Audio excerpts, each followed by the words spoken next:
बबुनी कइले बारू आता ना तू अति तनी सुधर जाओ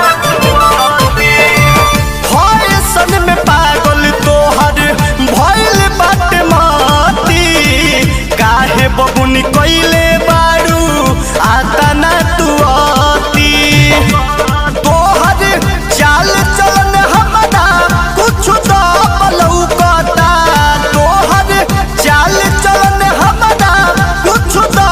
लौकता तो यही सन पहने लुका पड़वा तोहर सब लौकता ऐसन पहने लुका पड़वा तोहर सब लौकता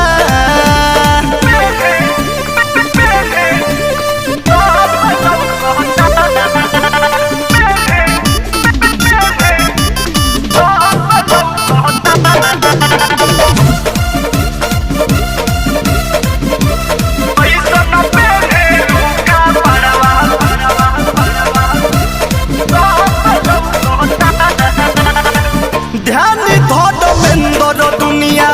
कहवाई जाता कहे संजू साजन नया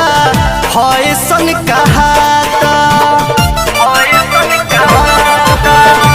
शिव मन मोही कहवा दुनिया जाता कहे संजू साजन नया फैशन कहाता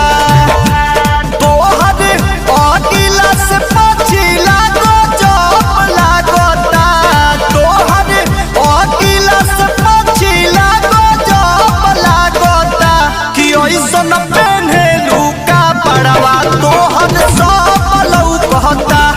ऐसन पहने लुका पड़वा तोहर सब लौकता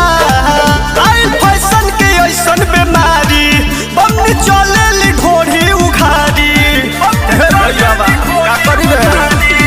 आई फैशन के ऐसन बीमारी बम्मी चले घोड़ी उघारी जवन देखनी न पहले तवन अब लौकता जवन देखनी न पहले तवन अब लौकता